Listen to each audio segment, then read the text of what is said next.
Shalom, shalom. Let me know if y'all can hear me. Let me know if y'all can hear me. All right, let's see.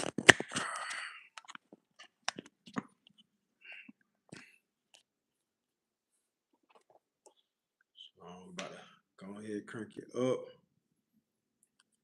Let's just see if we good. Make sure we got sound. Good. All right, bet. All right. So y'all, tonight we're going into what is real. We're going into what is real.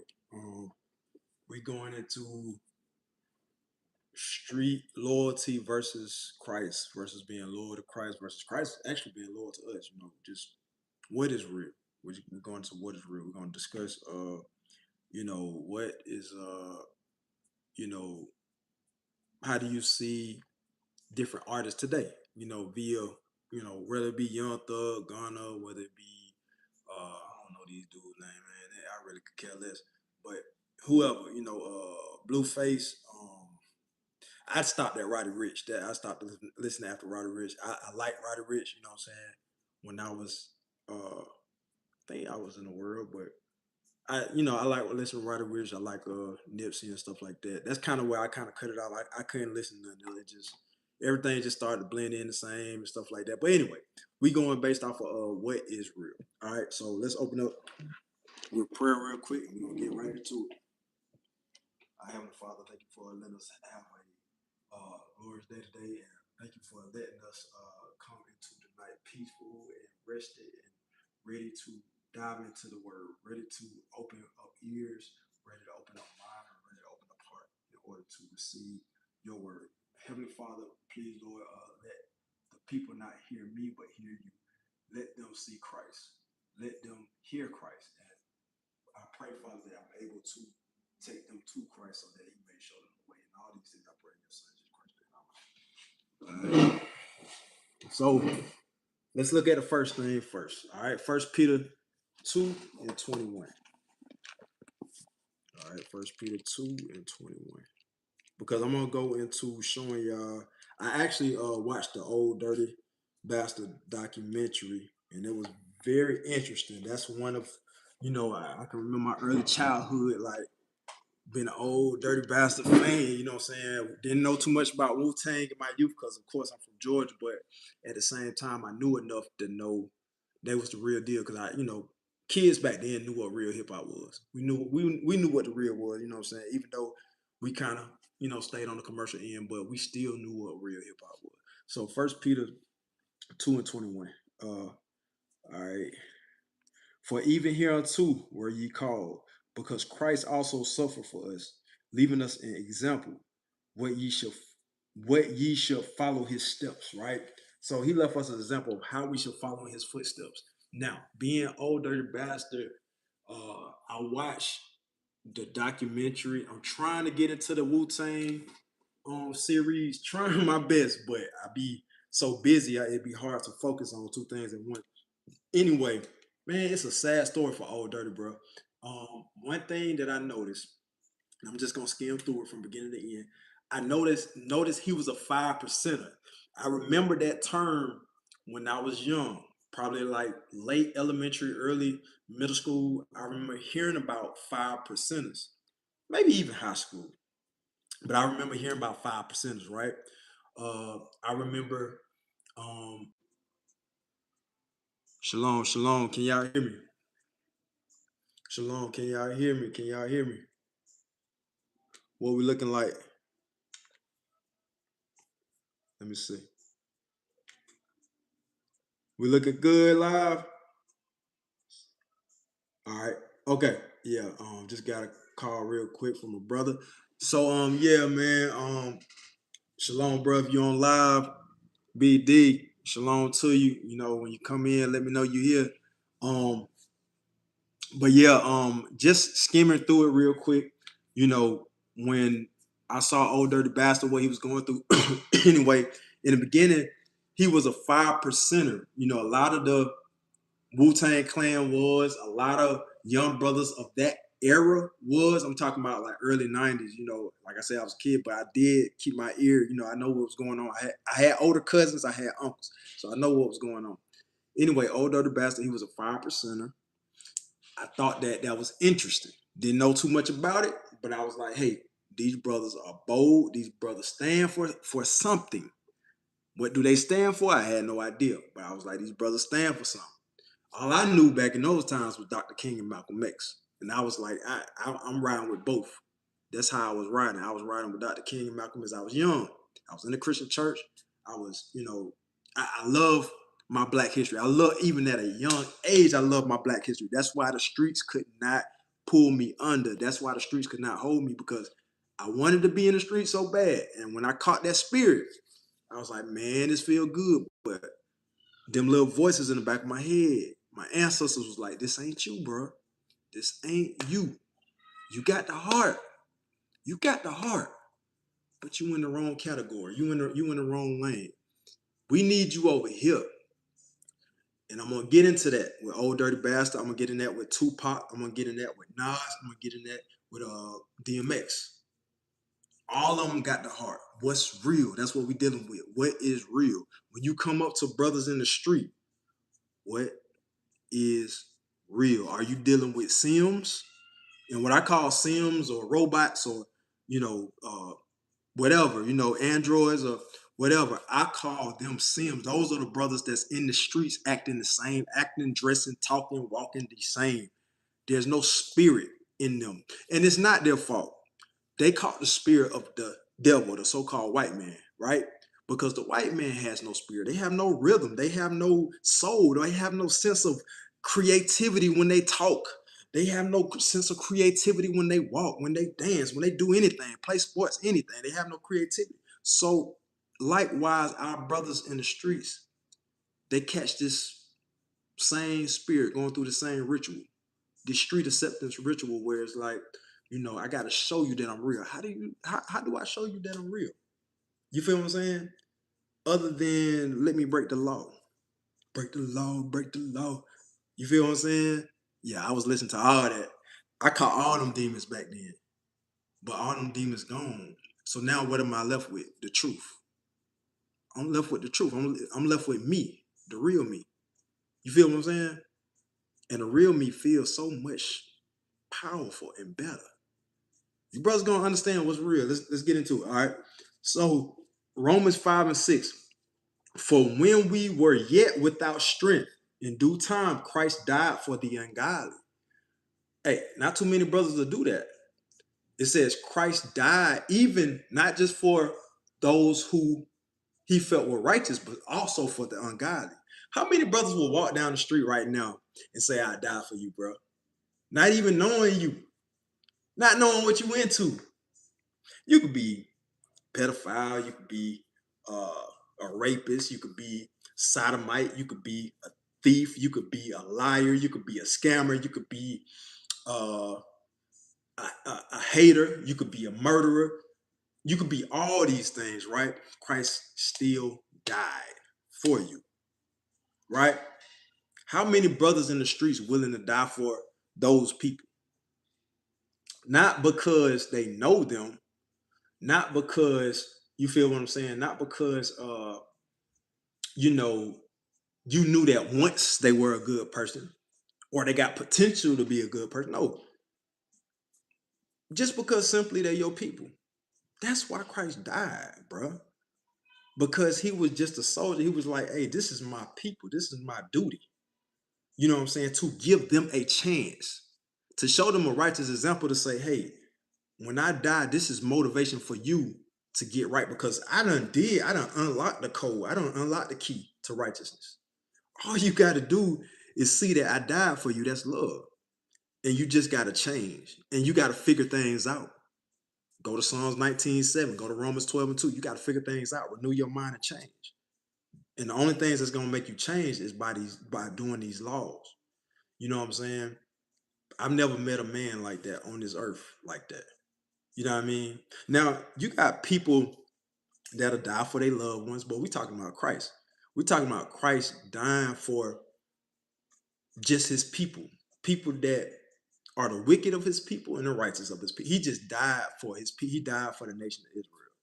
How many people are willing to do that? Now, I want to bring up a couple of brothers that I feel like they were on their way to finding out how to do that, how to strengthen their community, how to die for a cause, a righteous cause. Now, when you in the streets and you dying, over turf and stuff like that, over drug wars, over money, you feel like you dying, because you're a real nigga. Hey, niggas die every day, B, and that's what they say.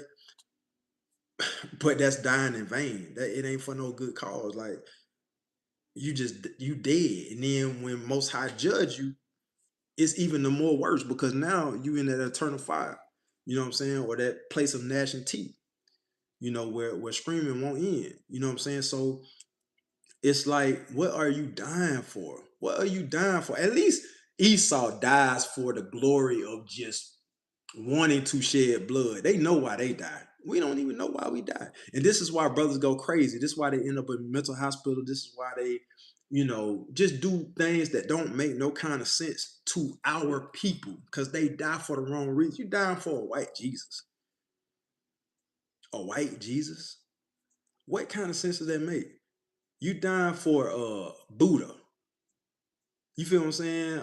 You dying for Allah, a god of the Arabs. What about a God that looks like you? You know what I'm saying? What about just simply dying for your people? That's what Christ did. The Black Messiah, he died for his people. All right, now let's get into old Dirt McGirt for one. Old Dirty Bastard, Wu-Tang Clan, you know what I'm saying? Now I'm gonna show you the contrast between when he was trying to get out of his street ways and go into some righteousness. Like I said, a lot of them, they was raised as 5%ers. He did Brooklyn Zoo in the beginning. New York Cats, oh geez, y'all let me know. In the beginning, he did Brooklyn Zoo, right? Then he did Nigga Please. I think that was his last album or something like that. And from what I learned from the documentary, Nigga Please was like, he was calling white man the devil. He was saying, I think they always said black man is God. But in Nigga Please, he was calling white man the devil. He just, exposing the industry, talking about how wicked the industry was. That was him growing up. That was him coming into his righteousness, his manhood. From Brooklyn Zoo to Nigga Please. If y'all have a better track that y'all can tell me, list it in the comments. Let me know. Now, Nas, The World Is Yours. That was his, this is what the world is like from my point of view as a young man. I think what Nas was like 19, 18, something like that. Real young. Like y'all like to say up top, mad young, you know what I'm saying? So he was real young. And he did The World Is Yours. Love that record. I know a lot of Nas catalog. I know it. I was like maybe 10 when Nas came out, and I love Nas. Didn't even understand the lyrics, but I knew it was something that I needed. The World Is Yours, and If I Rule the World was when he became coming into his own, like, hey, this is what we could change. This is what I want to see happen. You know what I'm saying?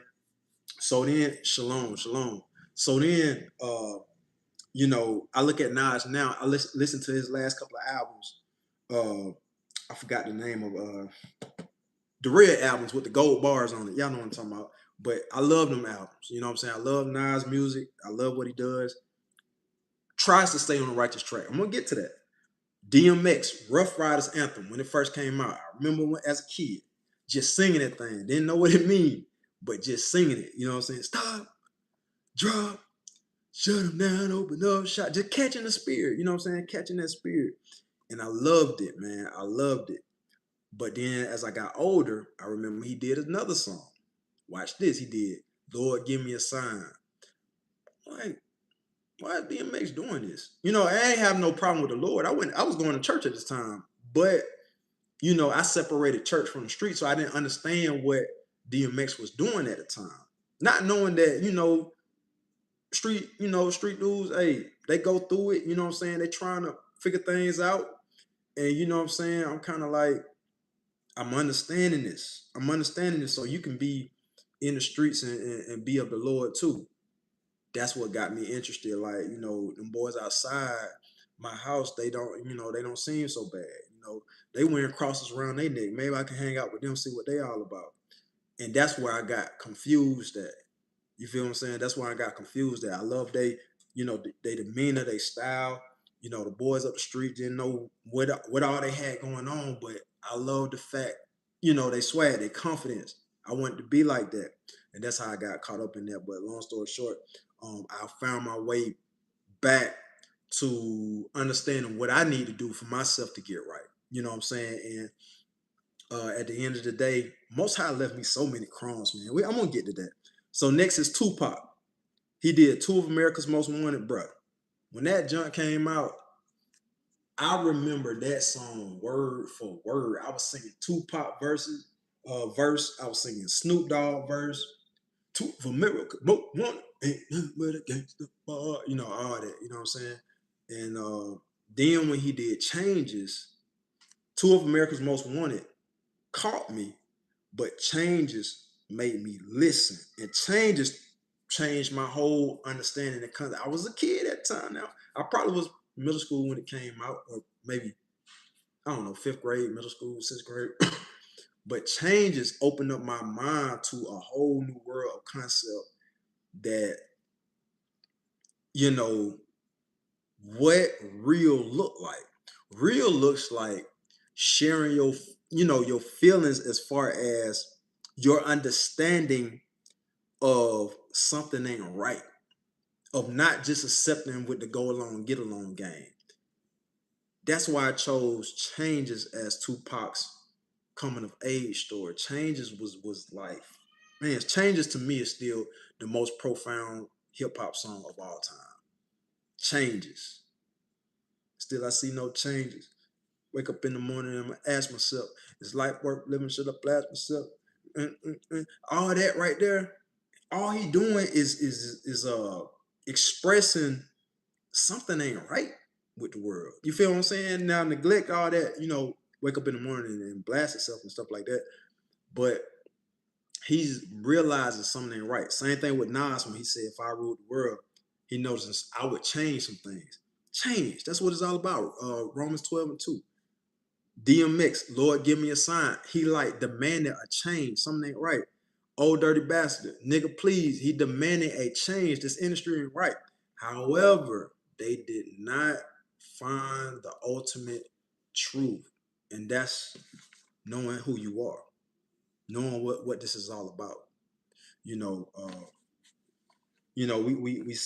We think that we know what we dying for in the beginning, but then we realize, it's not the direction we're supposed to be going in, and then you realize you're really dying for nothing. So you have to find out, what is this all about? What are you supposed to be doing to help your people? It's a reason we all look alike, and it's a reason they look alike, and it's a reason they look alike. It's a reason they look, because this is a spiritual warfare. We got to get back to truth, to the beginning, to understanding what is this spiritual walk all about. You know what I'm saying? It's more than meets the eye. You know that old saying, it's more than meets the eye. All right, let's look at they all were reaching and trying to search out righteousness. At the end of the day, when you see or hear a young brother doing songs like that, they're trying to reach out for righteousness. They're trying to find it. And righteousness is the truth. At the end of the day, that's what it is. It is the truth. They're trying to find righteousness on the behalf of people, of their people, but never come to the understanding of the truth. It's hard. It's hard to fight blindfolded. It's hard to fight blindfolded. If you don't have the wisdom, the knowledge, and the understanding of what you're fighting for, and how to fight, you just fighting. You going like this. You blindfolded. You feel what I'm saying? So look at this. 90s. I'm gonna give y'all some stats. 90s New York hip hop, particularly in the mid 90s, experienced a renaissance. That was the golden era of hip hop, the 90s, characterized by raw lyrical skill, social commentary, and intellectual depth, often serving as a counter movement to gangster rap. Key artists like Nas, Wu-Tang Clan. I just happened to pick these brothers. They got them right here listed out. Nas, Wu-Tang Clan, and KRS-One focus on knowledge, with Queen Latifah's UNITY, Unity, promoting empowerment. I remember them days. I always tell y'all. I remember my mama dressing up in African kind of clothes. She had the Queen Latifah, hat with the long kufi on, and I had me a Bart Simpson that had dreads. He was black and everything. Everything was Black Power in the 90s. What happened, bro? What happened? So let's look at this. The 90s New York conscious movement was a vibrant, often overlapping and intellectually militant subculture,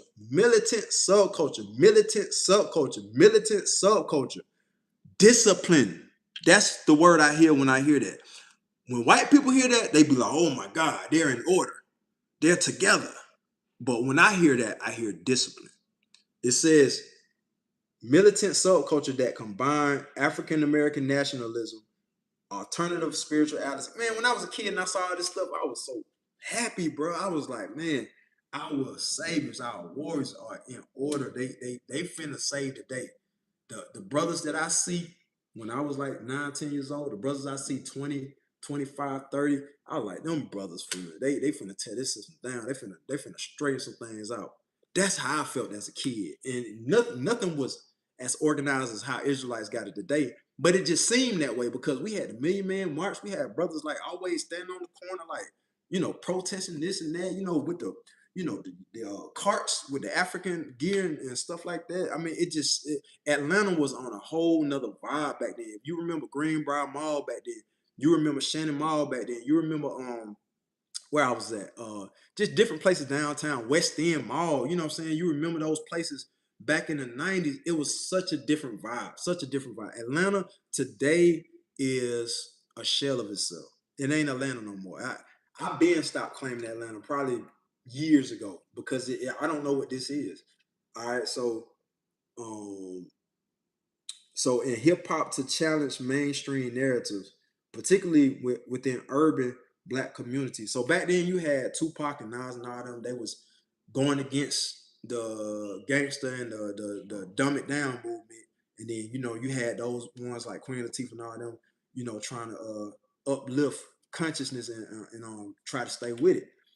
It was defined by a rejection of white supremacy, and in some cases, traditional Christianity, focusing on the deification of the black man, original history, and self-empowerment. Sometimes your own people be against you. That's why I said traditional Christianity, because sometimes your own people be against you. They don't want you to talk black. You feel what I'm saying? So let's look at Sirach 18 and 14 real quick. Let me bring out a point. Sirach 18 and 14. Because we're going to get into the next portion. I'm not going to be long tonight, y'all. Sirach 18 and 14. All right. It say, admonish thy friend. Hold on. 18 and 14, my bad. He have mercy on them that receive discipline and that diligently seek after his judgments. In the 90s, we had a lot of knowledge, especially up there in New York. What y'all had going on, I can only imagine. I got an uncle from New York. My mom is from New York. My auntie is from New York. You know what I'm saying? That whole little cluster is from New York, but my father, his side is from Georgia. Now, I always had I've always had, I like to say best of both worlds. Because I listened to my mama speak, her accent and all that. I feel like that's why I get that wanting to know more type of spirit. Because she kind of ingrained in me, you know, what humility and just seeking out, what else is there? What else could there be? You know what I'm saying? On my father's level, just always never being comfortable is always the key. You know what I'm saying? And trying to find out how can you help your people. That's always, and on both sides, that's always been the case. And I feel like that's why I feel a connection with New York. My mother's from Queens, by the way. My father's from out here. So, you know what I'm saying? Atlanta always been my home, but I've always felt like New York was a second home. I always felt like that. I only visited one time when I went to go see my uncle.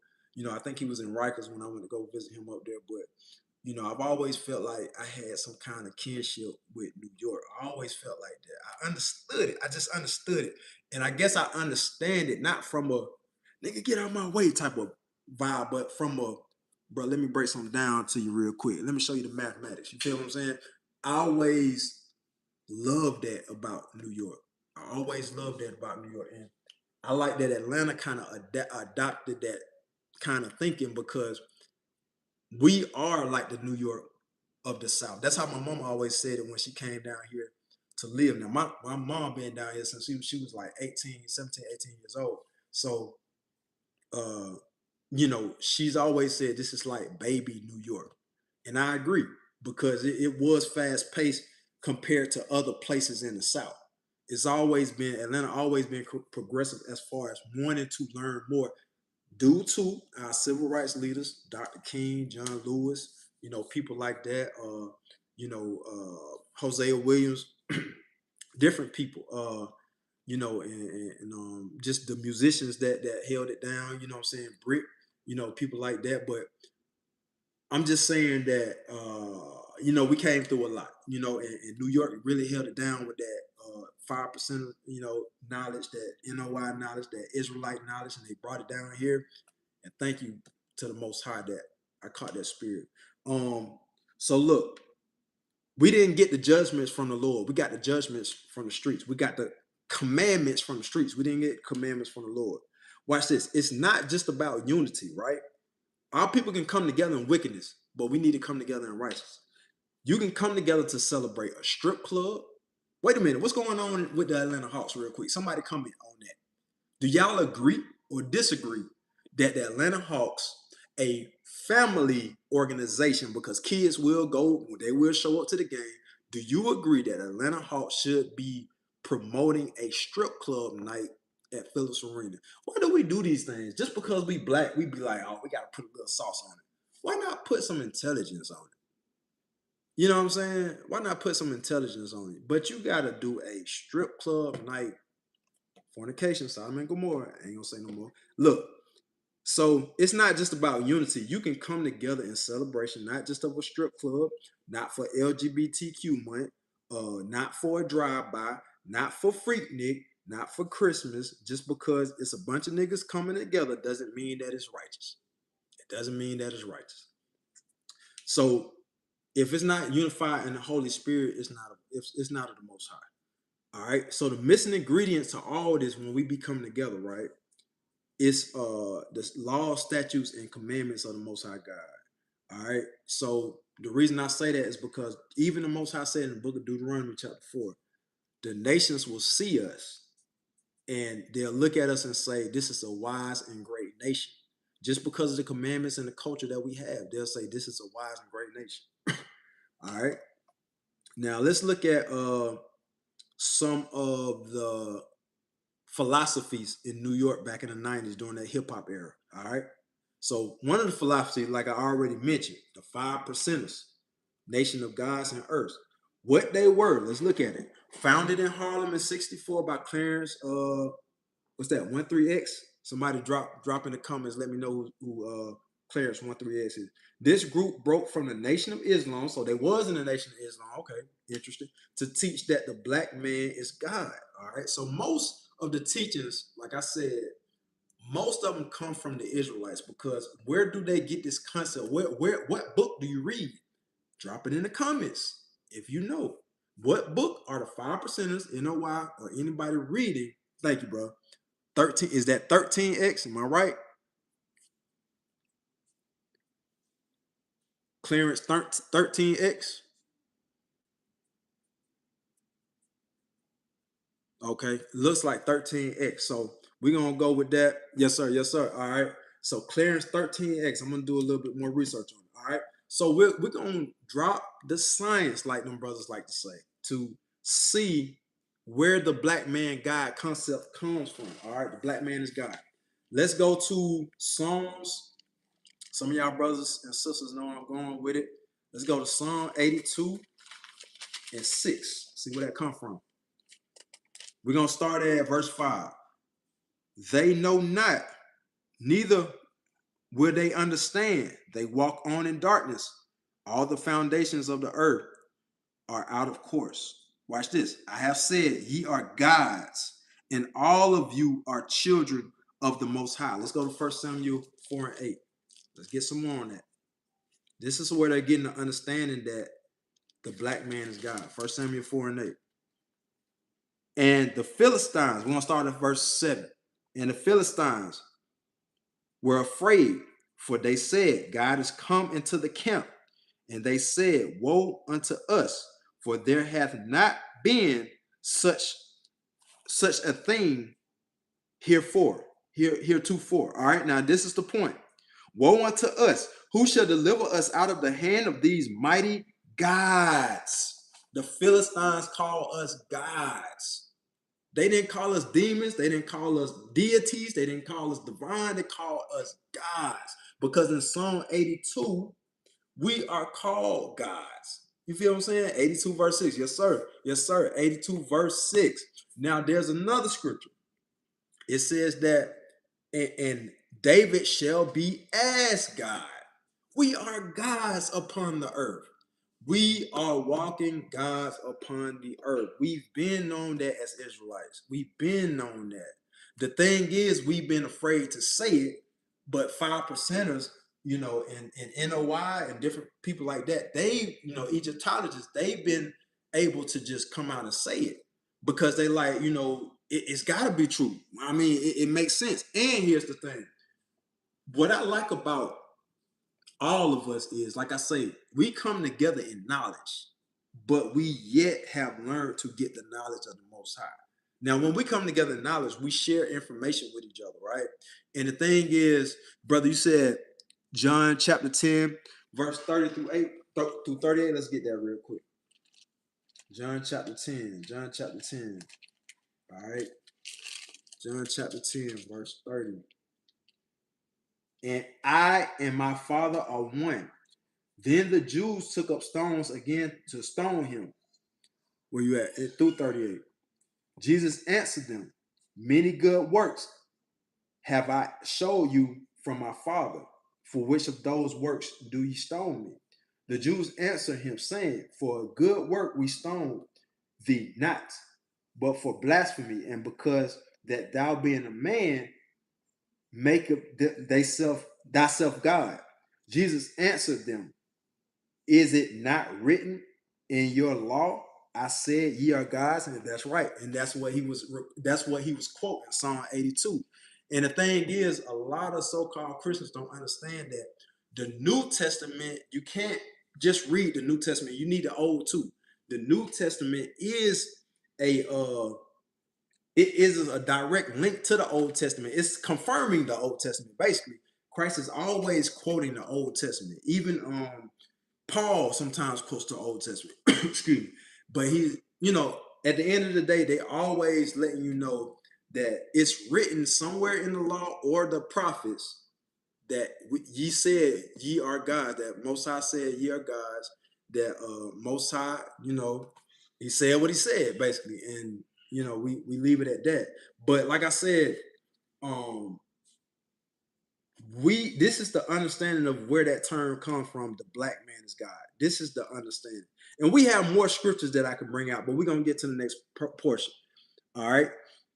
So, the 5%ers, let's look at this. In 90s influence, they were dominant in 90s NYC hip hop culture, providing the knowledge, wisdom, and understanding that filled lyrics during the golden age. Like I said, the golden age was the 90s. Key figures: Wu-Tang Clan, Brand Nubian, Nas, Rakim, and Poor Righteous Teachers use their terminology supreme mathematics, alphabet.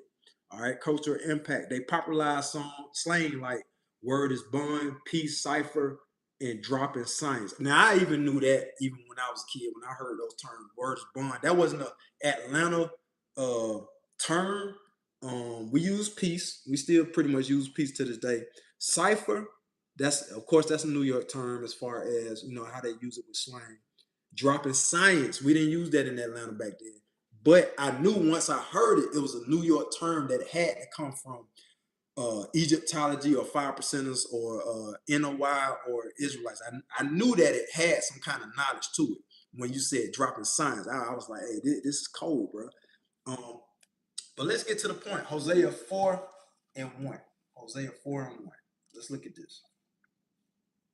Because a lot of our brothers had knowledge back then, but never come into the full understanding thereof. Hosea chapter 4, verse 1. Hear the word of the Lord, ye children of Israel, for the Lord hath a controversy with the inhabitants of the land, because there is no truth, nor mercy, nor knowledge of God in the land. Now, he didn't say there is no knowledge. He said there's no knowledge of God in the land. By swearing and lying and killing and stealing and committing adultery, they break out in blood toucheth blood. Therefore shall the land mourn, and everyone that dwelleth therein shall languish. Now let's get to the point. Verse 6. My people are destroyed for lack of knowledge. My people are destroyed for lack of knowledge. What is that knowledge? Because we have the knowledge. We have the internet. We have the dictionary. We have the Bible dictionary. We have many books. We have the Book of Negroes. We have maps about Negro land in Africa. What knowledge is the Most High talking about? Let's see. 1 Corinthians chapter 1 and verse 21. 1 Corinthians chapter 1, verse 21. All right. For after that, in the wisdom of God, the world by wisdom knew not God. It pleased God by the foolishness of preaching to save them that believe. Because, man, Most High got such a sense of humor. He like, man, y'all know mathematics, like y'all like to put it, but y'all don't know the math. Y'all don't know the math. Y'all don't know how to put precept upon precept, line upon line, here a little, there a little. That's the math. That is the math. You feel what I'm saying? Now, you said, brother, you said knowledge of self, right? I'm going to show you knowledge of self. I'm going to show you knowledge of self. Let's go to Job 8 and 8. We're going to go to Job 8 and 8. All right. For inquire, I pray thee, of the former age, and prepare thyself to the search of their fathers. Right? So we have to prepare ourselves for the search of our fathers, because here's what the knowledge of self is. If you go on the knowledge of self, now I don't know what 5%ers believe as far as tracing their ancestors, or NOI, or Nubians, or Egyptologists, but Israelites go back to the Father. I'm gonna show you. I'm gonna show you what I mean by that. Israelites go back through the Father. A lot of these different philosophies, they don't know where to start. They don't know where to start. I'm gonna show you where you're supposed to start at. Let's go to Numbers 1 and 8. You said know thyself, right? Let's get it. Excuse me. Numbers chapter 1, verse 18. And they assembled all the congregation together on the first day of the second month, and they declared their pedigrees after their families by the house of their fathers, right? By the house of their fathers. Pedigree is a type or a DNA or a standard of what one's heritage is. The standard of your heritage, right? The absolute, the facts of your heritage. That's the pedigree. All right. And it says they declared their pedigrees after their families by the house of their fathers. That's how Israelites determine where you're actually from. So say you have a white person and a black person. Which one are you? Are you white or you black? Are you white or you black? First, you got to start, when you talk about knowledge of self, first you got to start with, where do I come from? All right. A lot of mixed people out here going crazy because they like, well, when I was a kid, I didn't fit in with white people. I didn't fit in with black people because I was mixed. No, bro. It's simple as Numbers 1 and 18. By the house of your father. If your father's black and your mom is white, you are black. You are black. Find out if you come from Haitians, Jamaicans, or so-called African Americans, or West Africa, or places like that. You are black. If your father is black, you are black. Now, if your father is white and your mother is black, then you are white, i.e. Bob Marley. Hate to say it, but Bob Marley was an Edomite. He was white. If he had to search out from the pedigree of his fathers, like the Bible say, that means he is a white man because his father was white. All of the Marley children are white. That's just the truth. That's just the truth. So you said one must start with the knowledge of God or who is God. All right. So who is God? Let's get that. Let's get that. Let's get that.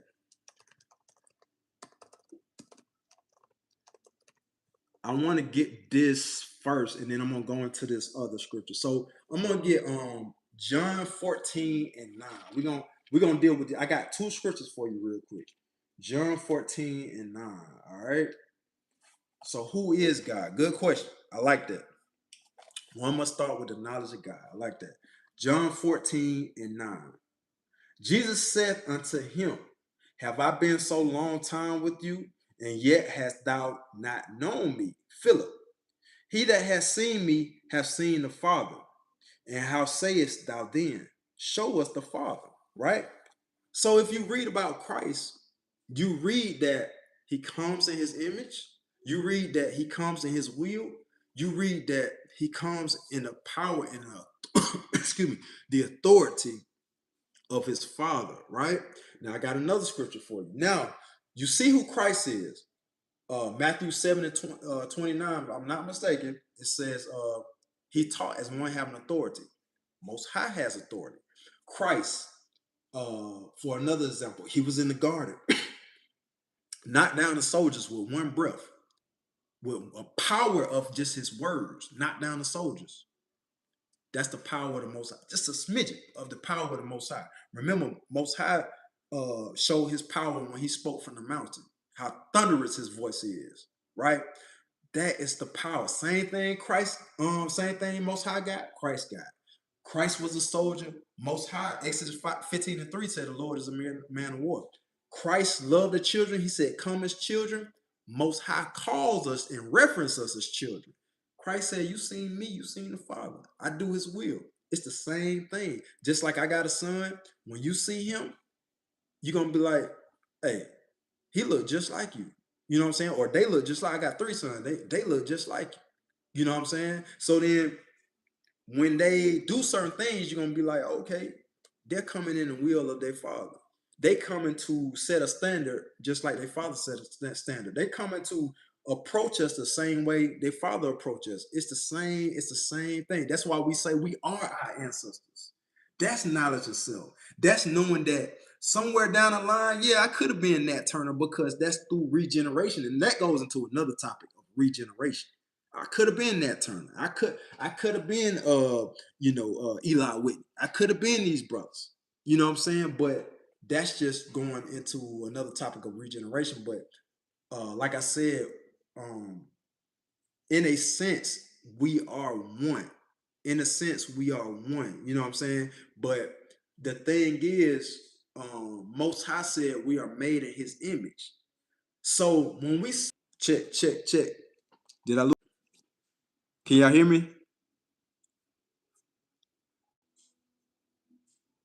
Check. Let me see. Hold on 1 second. It's skipping. It's skipping. All right, give me a second. Give me a second. Let me see. All right, can y'all hear me? All right, it's good on my end. All right, so back to it. You know what I'm saying? In the beginning, in Genesis, uh he said that excuse me, y'all. All right.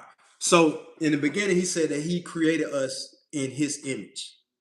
So of course, we have the flesh, we have the look, we have the spirit, we have everything like the Father. And that's why, having children and just being around children, you'll understand that. Being an uncle or being an auntie, seeing how a daughter and a mom is, seeing how a son and a father is, you'll start to see the connection between Christ and his Father.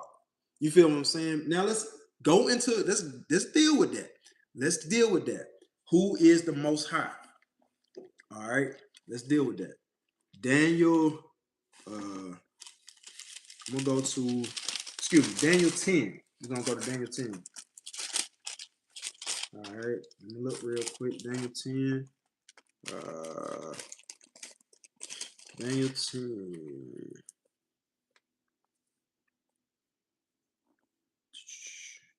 All right. Hold on.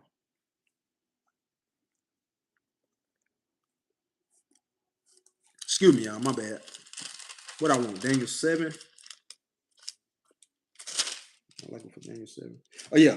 All right. Daniel 7 in verse 9. I beheld till the thrones were cast down, and the Ancient of Days did sit, whose garment, the Ancient of Days is the Most High. The Ancient of Days did sit, whose garment was white as snow, and the hair of his head like the pure wool. His throne was like the fiery flame, and his wheels as burning fire. All right. So we look and we see that he let me see, did I read it yet? Where his feet are unto like brass. Did I read that? And we read that his hair is like the pure wool, right? And he had a garment. He had on the garment. All right. That is the Most High. Believe it or not, that is the Most High. The Ancient of Days, that is the Most High. He had pure wool. He had a garment. He had a body. He's a man. We look just like him. Now, Christ said, if you've seen me, you've seen the Father. Go to Revelations chapter 1, verse 14 through 15. It's describing how Christ looked. You know, feet like brass, hair like wool, just like his Father. Who is the Most High? That was the question. So he's just like his Father. That's knowledge of self. If I look like Christ, my hair is woolly. I look like Christ, my feet and everything is like fine brass. And he matches, he says, I look like the Father, the Ancient of Days. The black man is God. That's how we come to that mathematics. That's how we come to that math. You feel what I'm saying? Now, if you could show me in 5% textbooks or NOI textbooks or what's the other one? Nubian textbooks or Egyptology textbooks where it's saying the black man is God or God is black and things like that, then we have more of a discussion. You see what I mean? But until then, we understand that the Israelites are the ones that have this concrete knowledge. We have this concrete factual knowledge that we are the gods of the earth. All right. So let's move along with the rest of class, and we're gonna finish up. Gonna try to speed a little bit along. So according to Jeremiah 4 and 22, this is what he said about all of our different theologies and knowledge and different things like that of what we call knowledge of self. This is what Jeremiah said. Jeremiah 4 and 22. For my people is foolish. They have not known me. They are sottish children, and they have none understanding. They are wise to do evil. Now we're talking about Old Dirty Bastard, Nas, DMX. Who am I leaving out? And Old Dirty Bastard, Nas, DMX, and Tupac. They were wise to do evil, right? Because they had knowledge. Tupac had Black Panther knowledge now. He had knowledge too now. Nas had all different types of knowledge. DMX had a little knowledge. I'm not sure exactly what knowledge he had. I think he was a Christian, but he had some knowledge. He was in New York. I know he had knowledge. And Old Dirty Bastard had 5%, right? 5% of knowledge. All right, so the thing is, they were wise to do evil. They weren't wise. They had knowledge, but they didn't have the knowledge of God. These brothers pretty much destroyed themselves in the end because they were all righteous. Now, granted, Nas is still alive, but I don't think he has the same militant, like they said in the 90s. The 90s were militant, full of militant brothers and sisters. I don't think Nas has that same energy no more. Now, he might, if given a chance, he'd probably say something. I don't think he has that energy to put in a full album or to put him on a full campaign or get involved in something, bigger than himself right now. Right now, I think he's in a state of just, I don't know what else to do. I done tried it all. I done spoke about it. I don't know what else to do. You feel what I'm saying? And it's like that old saying that I just said earlier. What are you willing to die for? You know what I'm saying? Because sitting still ain't gonna get it. Sitting still and being out the way ain't gonna get it. What are you willing? And it's gotta be for your people. It's gotta be for your people. You feel what I'm saying? All right, so moving along, like I said, they were wise to do evil. Uh, the Nubians. Let's go to the Nubians, led by Dwight York. A lot of you brothers and sisters know about Dwight York. We're gonna speed through this because this is for my brothers and sisters, with the knowledge, the conscious community. This is for you, brothers and sisters, right? Because a lot of brothers and sisters out there, walking around in the world that still celebrate Christmas and eat pork and all that nonsense, they have no idea. You know what I'm saying? And this is for my conscious people that knows about this stuff because we gonna build, we gonna get to the understanding. All right, now fast forward to the Israelites. Hold on, let me stop real quick. Outcasts were not Nubians. Did y'all know that? Outcasts were Nubians, y'all. Outcasts were Nubians. Let me break it down. I heard about that in the late 90s, early 2000s. I was trying to see what Nubians was about. Even still in the Christian church, I was trying to see what it was about. But yeah, they were Nubians. So let's check this out. 2 Timothy 4:3. Try to speed through this real quick, y'all, so we don't be up, too late. 2 Timothy 2 and what I got. Oh, my bad. 2 Timothy chapter 4, verse 3 through 4. All right.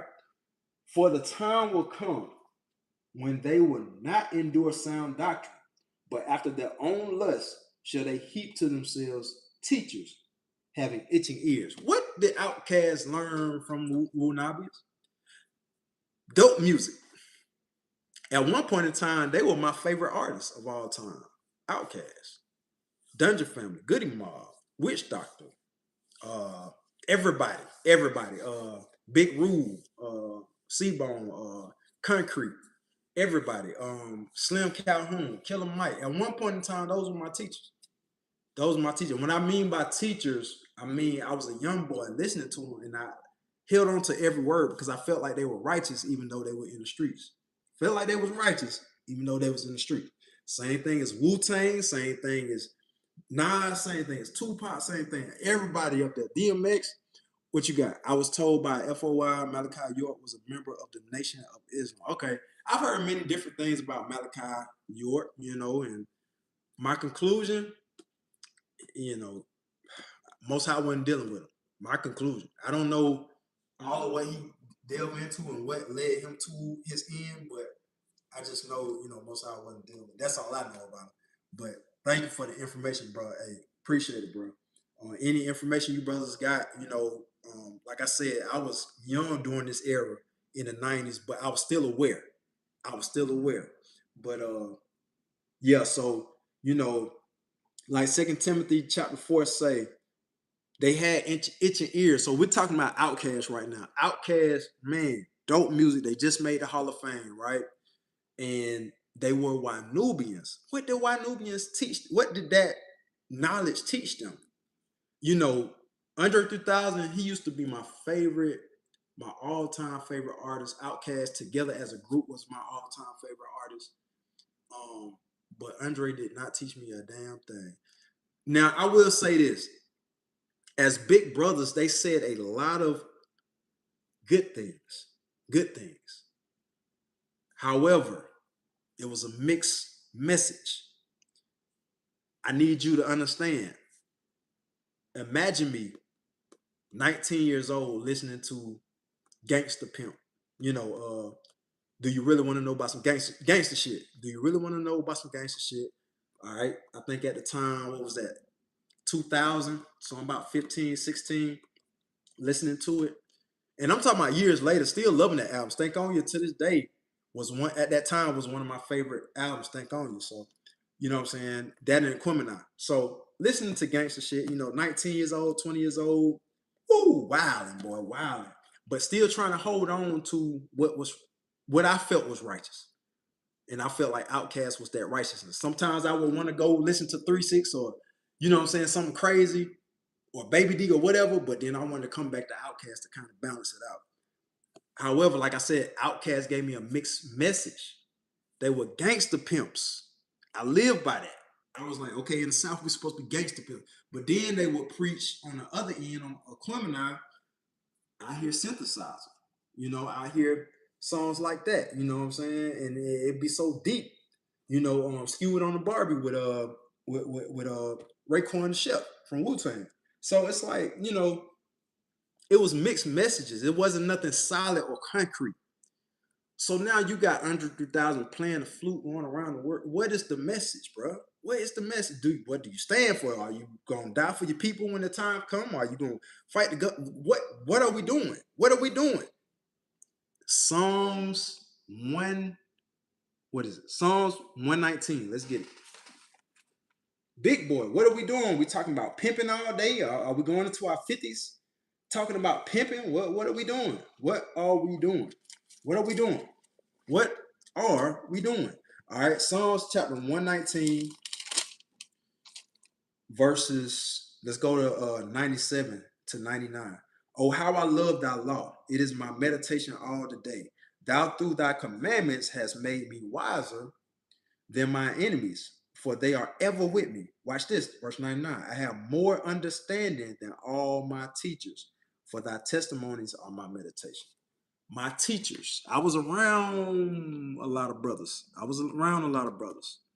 You know what I'm saying? I was around a lot of brothers in Atlanta, around a lot of brothers. And what I mean by that, heavy hitters. You know what I'm saying? Who I looked up to, heavy hitters. And all I can say is, man, I hung on to every word because I was trying to catch that spirit. I was trying to catch that murderous stealth, don't give a if, you know, talk to me, I'll bust you in your type of spirit. I was trying to catch that spirit, and it was slowly pulling me under. Thank the Most High that it didn't, because the only thing needed to really pull me under is if I had got me a record deal. If I had got me a record deal, it probably would have been a wrap for me. I'd probably be another ODB, another old dirty bastard. I mean, when you watch the documentary, it's like I'm watching what could have been. What could have been. When I see B.O.B., I'm watching what could have been. When I see different artists out there, they having fun in the beginning of their career, but then in the end, they like, I dropped the ball on my mission. You feel what I'm saying? And now you somewhere where you trying to self-medicate with drugs. And I think the Most High didn't get caught in that trap. You know what I'm saying? So the thing is, the Bible says I have more understanding than all my teachers. Big Boy, Andre, Gip. Now I know Gip, man, on this, you know, tour of telling the truth about the industry and stuff like that. How about this, Gip? I thank you for what you're doing. What is the damn solution? I'm wiser than all my teachers. If you don't like what I say, fly away. Y'all raised me, bro. What is the solution? What are we doing? This is the solution. The Israelites, we bringing the solution. Y'all don't want to hear it, whether you hear or forbear, like the words say. That have nothing to do with me. But this is the truth. John 8 and 32. You should hear the truth, and the truth shall make you free. Joshua 24 and 15. Am I now your enemy because I tell you the truth? Choose ye this day. What is the solution? What is the solution? Let me see what you got. Those pamphlets and printed works were the foundation of the Nubian nation. Let me go back. Malachi York's life works was dealing with the achievements of the ancient schools of thought, Islam, some Kemetic science. I understand all that. I get that. But see, when I read that, it's not correlating to how brothers and sisters in the street carried themselves. Now, here's the thing why I was considering joining the Nation of Islam after Christianity. The only reason I couldn't adapt or accept Nation of Islam because I saw a lot of rappers and brothers in the street that still did unnecessary BS. In the way they move was not wise. I'd rather have the wisdom of the Lord. You know what I'm saying? Because I'm like, what is the standard? What is the standard? You know what I'm saying? So I'm not trying to condemn Nation of Islam or 5% or White Nubian for, you know, brothers that I saw. But I'm just saying there is a recurring theme with these different organizations that they have brothers that are, you know, not wise, not understanding of what the knowledge of self, like you said, or the knowledge of God, or the knowledge of righteousness, or really wanting to get down to the truth. And I know as well as y'all know, in this truth, we do have some brothers that work with the government. We do have brothers that are looking for our downfall. Even the ones that don't work with the government, they might just be, in there just to BS and just test some ish up, test some ish up. However, one thing about this word, you sit in that class long enough, it'll be like fire shot up in your bones, and you'll be convicted. Just like Judas. Remember, when Judas had betrayed Christ, what did he do? He went and hung himself. This word is different. This got a different spirit. Them brothers when they killed Malcolm X, they didn't hang themselves. Judas went and hung himself. This is different. This got a different spirit. You know what I'm saying? Let me get that scripture real quick. I think is it in the book of Timothy or James? Let me see.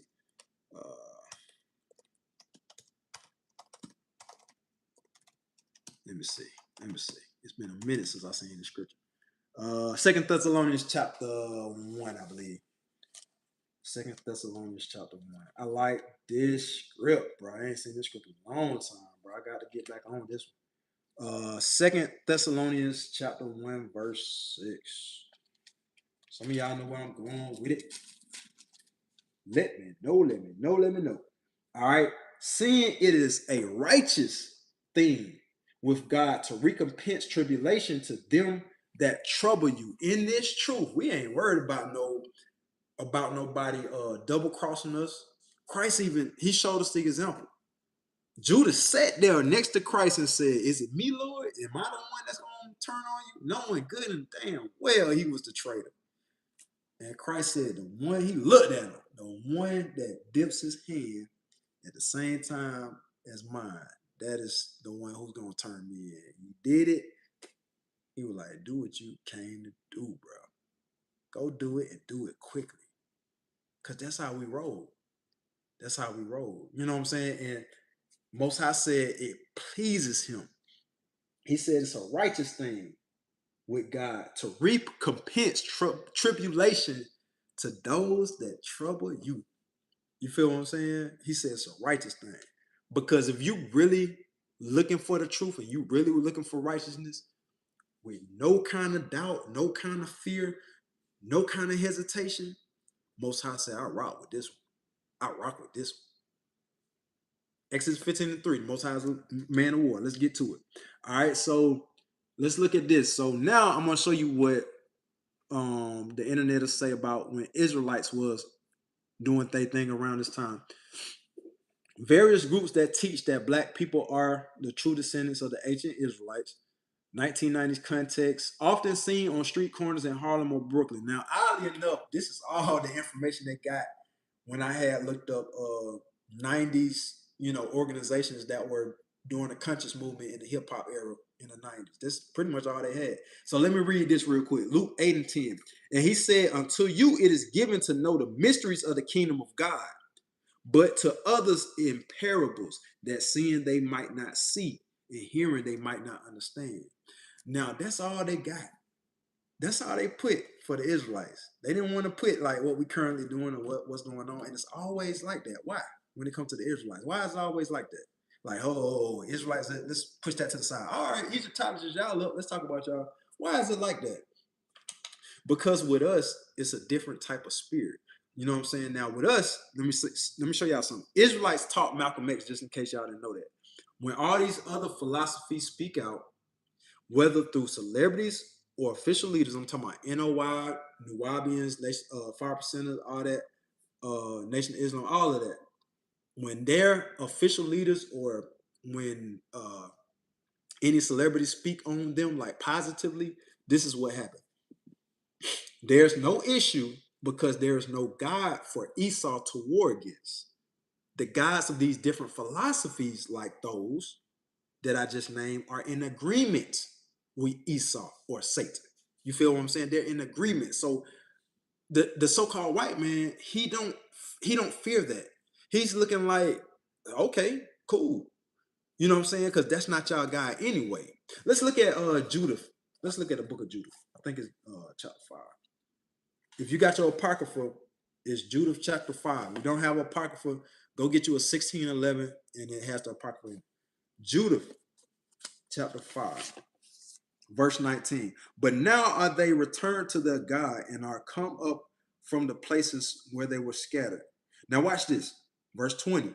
Now therefore, my Lord and governor, if there be any error in his people and they sin against their God, let us consider that this shall be their ruin. Now, this brother right here who was talking during the Greek captivity, he was talking about the Maccabees and the Israelites of that time because he said, look, I know the source of their power.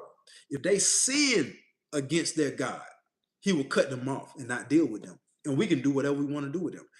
That is where our power comes from. Not in Iraq, not in Allah, not in the 5%, not in the Nation of Islam or Nubian or Egypt. That's not it. That is not it. That's not where our power comes from, right?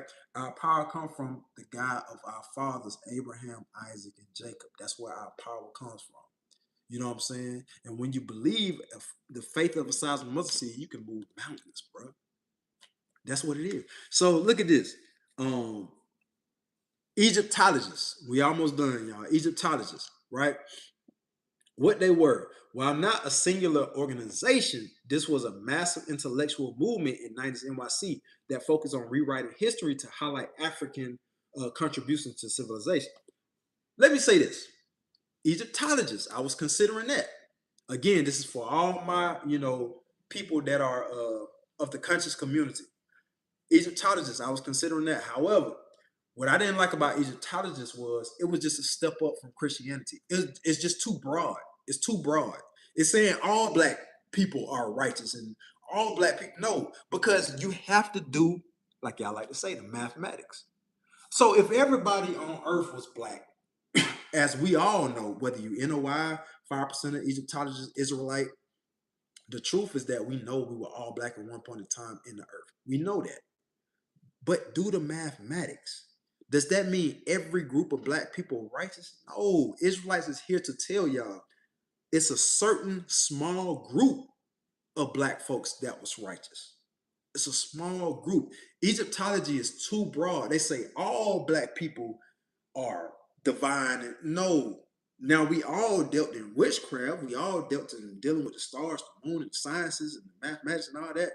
But the Israelites had the true understanding. The true understanding. Let's look at Psalm 149. All right. Excuse me, 147 and 19. He showed his word unto Jacob, his statutes and his judgments unto Israel. He hath not dealt so with any nation. And as for his judgments, they have not known them. Praise ye the Lord. David said, praise ye the Lord, because only Israel knows these secrets, these understandings. Most High God said, let the heathen, the other black folks on the earth, let them praise the stars, the moon, the sun, and all that bull. You know what I'm saying? Because the Arabs at this time, when they were in the earth, they were black. The Philistines at this time, they were black. The Moabites, the Chinese at this time, they were black. The Hawaiians, the children of Japheth, the Polynesians and all them at this time, they were black. They were black. They were dark skinned. So you got to understand, it's not about, with Egyptologists, it's not about just the broad horizon of all black people are righteous. No, that's not it. Because there had to be a group that understood what the divine power was. We were all tribes and all different villages and communities of black people, races, different like I said, different tribes of black people. That's what we were. You know what I'm saying? Different groups. And there had to be one that was amongst the others. There's a reason why you have, just gonna show something to y'all real quick. There's a reason why you have South Africans. There's a reason why you have people from Ghana. There's a reason why you have people from what I'm trying to say, Mali. There's a reason why you have Africans from Egypt. There's a reason why you have Africans from Ethiopia. There's a reason why you have Africans from Sudan. What am I getting at, y'all? I'm getting that there are different sections, different groups of black people. Why won't South Sudan? Why won't Sudan's call themselves Nigerians? Why won't they just tap out and be like, hey, we don't want to be called Sudanese. We want to be called Nigerians. Why don't they just tap out and say that? Because they understand they're different. Now, yes, they all, excuse me, not all, but yes, you have the Sudanese and the Egyptians. I'm just using two countries, y'all. Just stay with me. Yes, you have the Sudanese and the, or I just say the Ethiopians and the Egyptians, who we know are Africans, right? Two different countries, two different names, but they come from the children of Ham. You see what I'm saying? These forefathers, the Hamites, the Japhites, the Shemites, they're black. They have children who then have children, and they're just calling out their house by the name of their fathers, as Numbers 1 and 18 says. And they're saying, hey, I come from the father of Ethiopia. I come from the father of Egypt.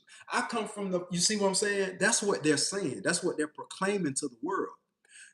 And Egyptologists just happen to just be like, hey, I'm tired of digging. We all black. It's all good. That ain't the answer, y'all. So let's keep on moving.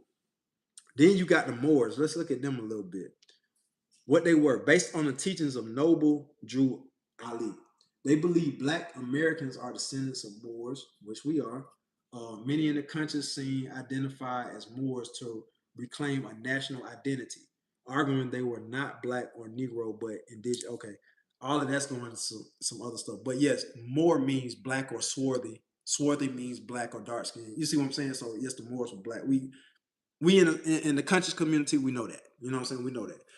Now let's look at Ecclesiastes 12 and 12. Let's see how the Moors are going a little off, right? Moors got a lot of knowledge. They got a lot of knowledge. However, I try to let brothers know the Moors were just a point in time that we changed our name from Israelite to Moor. Then we went from Moor to calling ourselves all these other names. You see what I'm saying? The Moors were just a point in time. It's almost like saying conscious hip hop. It was just a point in time. Now it's not called conscious hip hop. What is it called now? It's just called, rap music or trap music, or you know what I'm saying? It's not called that no more. You know what I'm saying? It ain't a golden era of hip hop. Same thing with Moors. We were Moors at one point in time. We're not Moors no more. But we know that we are them. You feel what I'm saying? So y'all not really telling us nothing we don't know. Now, when we go over to more ancestry in Europe, that information, a lot of it is new because we didn't get that in school, right? However, it's still only talking about a small time period. It's just talking about a small time period in time. That's all, because that's when we ruled Europe. Moors ruled Europe. We all know that. You feel what I'm saying? What else is there to learn? That's it. That's the beginning and the end of the story. You know what I'm saying? And now we're here in America. We are the Moors. Yes, we are the Moors. But you have to go farther than that. Let me show y'all something real quick. Galatians 4 and 26. Let's go farther than North Africa. Okay? That was the basis of where the Moor civilization first started in North Africa, where they first started identifying as Moor. Galatians 4 and 26. But Jerusalem, which is above, is free, which is the mother of us all. It don't say Africa, it don't say North Africa, it don't say Portugal or none of the places. It say Jerusalem is free, which is the mother of us all. And here's another thing for a lot of Moors and Egyptologists. Africa is not even the name of the continent. It's not even the original name. Jerusalem is the original name of the city. Israel is, well, excuse me, Canaan was the name, but we still call it Canaan when we talk about home. We say the land of Canaan or the land of Israel or Jerusalem. You feel what I'm saying? But Africa is named after Scipio Africanus. You feel what I'm saying? But when you look at what Africa was called, we can go down a rabbit hole, but it was first known as Mizraim, as the Bible states, the land of Ham, different names before it was actually Africa. So that's why I say the Moorish Empire was only during a specific time. It was only for a specific time. We can't even talk about nothing before the Moorish Empire because the Moors don't deal with that. They don't deal with that. You feel what I'm saying? So that's where we cut that off at. All right. So let me see. I'm at the end now. I just want to share a few little things with y'all. The conscious movement was um a blend of these groups, all the conscious groups. A 90s rapper might use 5% of mathematics in one verse, shout out Egyptology history in the next, and adopt a Moorish sovereign identity, all while promoting the inner wise message of Black empowerment.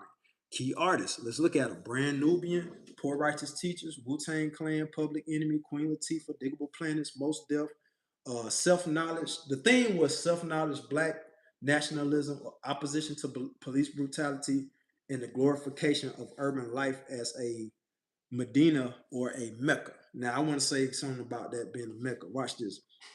Now, y'all like to say Atlanta is the Black Mecca, right? When Andre 3000 tried to tell y'all in the song, he was like, Via, Atlanta, Georgia. Niggaville, USA. This is Niggaville, USA for a reason. Why? Because yes, we get money down here in Atlanta, but there is a societal war in Atlanta. And I'm going to tell y'all between who? And it's between all Black people. You know what I'm saying? Sometimes white people get involved, but this is between all different Black type of people in Atlanta, right? So you got Black folks in Atlanta that like to scam. Then you got the Black folks in Atlanta that deal with lust. That's the strip clubs and adultery, sleeping with other folks' wives and husbands and stuff like that. Then you got the LGBTQ community that's run rampant out here since way back when. You feel what I'm saying? Then you got the wicked elite. Uh, then I just want to say, uh, then you got the I just want to stay sleep Black folks. So start trying to wake me up. You got them too.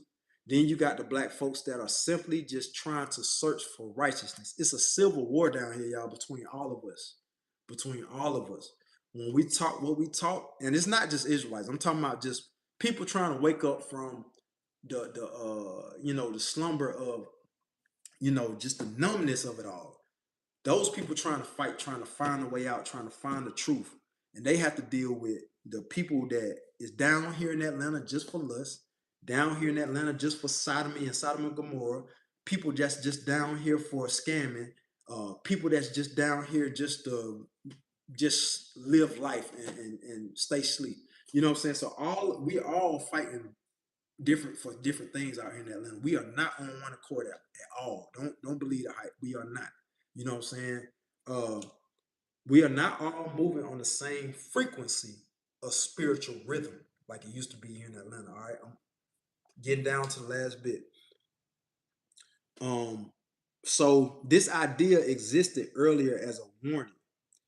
Ye shall not do after all. Oh, excuse me. Deuteronomy chapter 12, verse 8. Ye shall not do after all the things that we do here in this day.